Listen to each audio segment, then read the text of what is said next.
দুই রানীর ঘরে আলো করে আসে দুই রাজকন্যা। কোনো সাধারণ রাজকন্যা নয়, আল্লাহ তাদের ভিতর দিয়েছেন অলৌকিক শক্তি, চাঁদ ও সূর্যের শক্তি।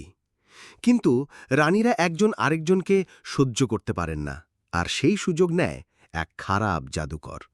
চমৎকার এই কাহিনী জানতে শেষ পর্যন্ত দেখুন। আর এমন গল্পে আপনার নাম দেখতে চাইলে কমেন্টে লিখুন আপনার পছন্দের নাম। সবচেয়ে সুন্দর কমেন্টকারী নাম নিয়ে লিখা হবে আরেকটি অসাধারণ গল্প। তো চলুন শুরু করি।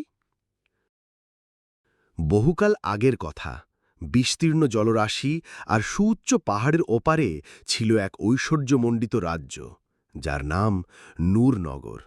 নূরনগরের রাজা জামির ছিলেন ন্যায়পরায়ণ ও প্রতাপশালী।